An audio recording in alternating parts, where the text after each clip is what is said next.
আসসালামু আলাইকুম এভরিওয়ান, শরনাজ কিচেনে আপনাদের স্বাগতম। কেমন আছেন সবাই?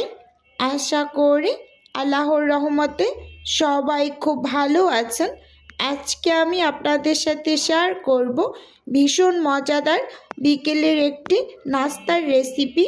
আশা করি আমার আজকের রেসিপিটিও ভালো লাগবে।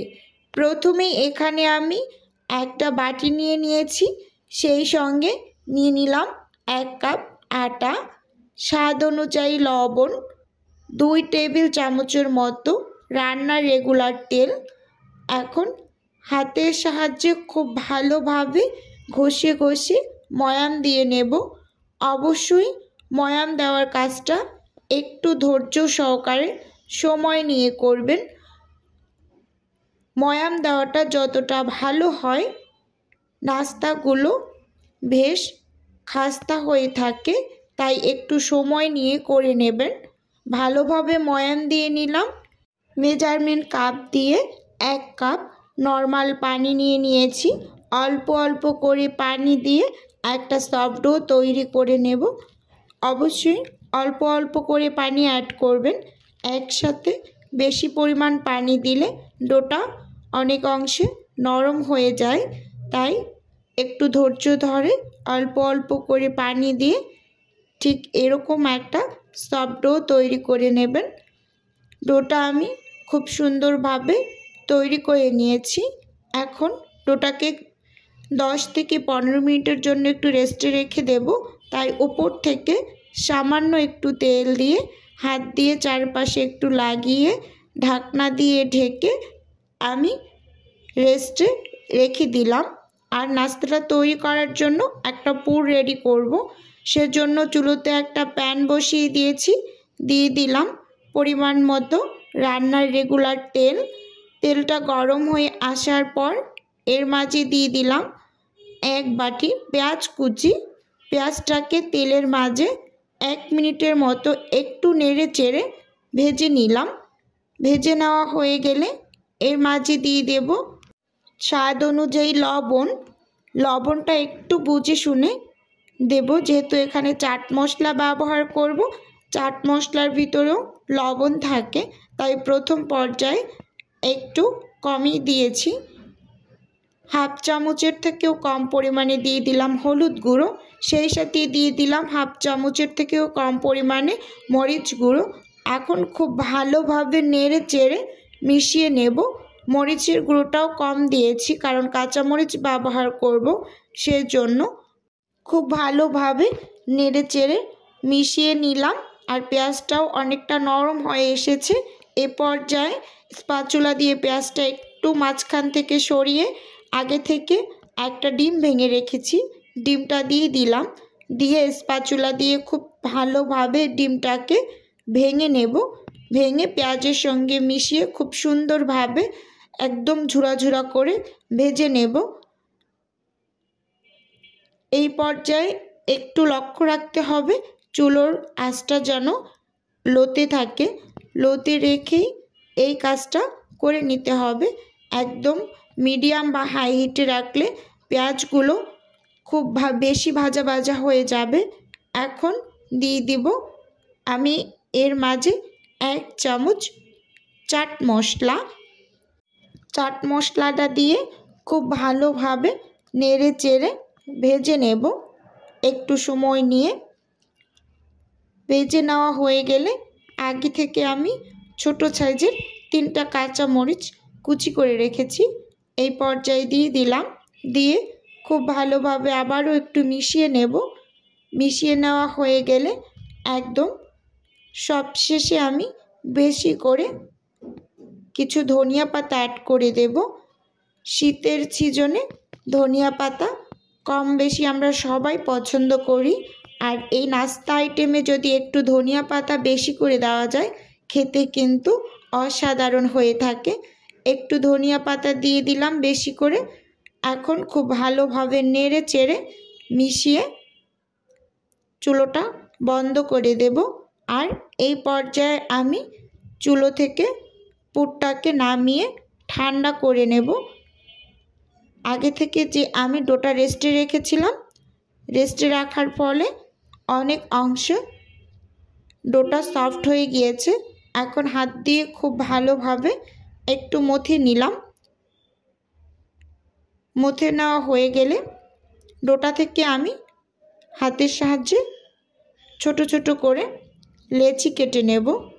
এই কাজটা আপনারা চাকুর সাহায্যেও করে নিতে পারেন। আমি হাত দিয়েই একটু করে নিলাম।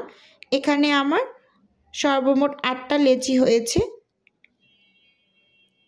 আমি একটা কাঠের বোর্ডের উপর একটা লেচি নিয়ে নিলাম। লেচি নিয়ে হাত দিয়ে ঘুরিয়ে ঘুরিয়ে প্যারা আকারে করে ওপরে কিছুটা পরিমাণ আটা ছিটিয়ে বেলুনের সাহায্যে খুব পাতলা করে একটা রুটি বেলে নেব। অবশ্যই রুটিটা খুব পাতলা করে বেলে নেওয়ার চেষ্টা করবেন, যেহেতু লেচিগুলো খুবই ছোট ছোট, তাইলে রুটিগুলো ছোট ছোটই হবে, কিন্তু একটু পাতলা করে তৈরি করব নাস্তাগুলো তৈরি করার জন্য। খুব সুন্দরভাবে রুটিটা আমি তৈরি করে নিয়েছি, দেখতেই পাচ্ছেন। আর রুটিটা কিন্তু খুবই পাতলা করে বেলেছি। আগে থেকে যে পুরটা রেডি করে রেখেছিলাম এখন ঠান্ডা হয়ে গিয়েছে, সেখান থেকে 2 টেবিল চামচ পুর আমি নিয়ে রুটিটার উপরে এইভাবে লম্বা করে একটু দিয়ে দিলাম। দিয়ে হাত দিয়ে একটু চেপে চেপে নিচ্ছি। আর একটা বাটিতে আমি কিছু পানি নিয়ে রুটির 4 সাইডে আঙুল দিয়ে একটু লাগিয়ে দিচ্ছি। একটু লক্ষ্য করলেই বুঝতে পারবেন নাস্তাটা আসলে কিভাবে তৈরি করে নিচ্ছি। এখন 2 সাইড থেকে ফোল্ড করে নিলাম। নিচ থেকে একটু টেনে মুখটা বন্ধ করে চেপে চেপে লাগিয়ে নিলাম। 2 সাইডও আমি হাত দিয়ে একটু চেপে চেপে লাগিয়ে নিয়েছি। এভাবে করে আমি একটা নাস্তা তৈরি করে নিয়েছি। এক এক করে সবগুলো নাস্তায় তৈরি করে নেব। এই নাস্তাগুলো আসলে খেতে কিন্তু ভীষণ ভালো লাগে। আর আপনারা যদি ফ্রোজেন করতে চান তাহলে এই পর্যায়ে একটা বক্সে করে ফ্রিজে সংরক্ষণ করতে পারেন। আমি আরও একটা দেখিয়ে দিচ্ছি আপনাদের সুবিধার্থে। ভিডিওর এই পর্যায়ে এসে প্রতিদিনের মতো আমার প্রিয় আপু এবং ভাইয়েদের উদ্দেশ্যে একটা অনুরোধ রাখছি, প্লিজ ভিডিওটা না টেনে সম্পূর্ণটা দেখার অনুরোধ রইল। আর ভিডিওর কোনো অংশ যদি ভালো লেগে যায় তাহলে অবশ্যই চ্যানেলটি সাবস্ক্রাইব করে আমার সাথে থাকার অনুরোধ রইল। আর হ্যাঁ, ভিডিওর শুরুতে একটা লাইক দিয়ে ভিডিও দেখা কন্টিনিউ করুন। আপনার একটা লাইকই পারে আমার এই ভিডিওটা আরও 8-10 জনের কাছে পৌঁছে দিতে। তাই দয়া করে বলছি, প্লিজ একটা লাইক দিয়ে দিন। আমি আরও একটা নাস্তা তৈরি করে নিয়েছি। এভাবে করে এক এক করে আমি এখানে সবগুলো নাস্তাই তৈরি করে নিয়েছি। এখন ভেজে নেব। চুলোতে একটা প্যানে পরিমাণ মতো তেল গরম করে নিয়েছি। এখন এক এক করে নাস্তাগুলো দিয়ে ভেজে নেব উল্টে পাল্টে। দেখতেই পাচ্ছেন একটা একটা করে আমি নাস্তাগুলো দিয়ে দিচ্ছি। দিয়ে মিডিয়াম আঁচে নাস্তাগুলোকে ভেজে নেব। 3 থেকে 4 মিনিট পরে একটা চামচের সাহায্যে উল্টে দিচ্ছি। ঠিক আপনারাও এভাবে 3 থেকে 4 মিনিট একটু অপেক্ষা করে উল্টে দেবেন। আর তেলটাকে খুব বেশি গরম করবেন না, তাহলে উপরটা কালার এসে পড়বে আর ভিতর থেকে কাঁচা থেকে যাবে। তাই মিডিয়াম আঁচে তেলটাকে একটু মিডিয়াম গরম করে নাস্তাগুলো প্রথম অবস্থায় ছাড়বেন। সুন্দর একটা কালার আসার পরে আমি নাস্তাগুলোকে তুলে নেব।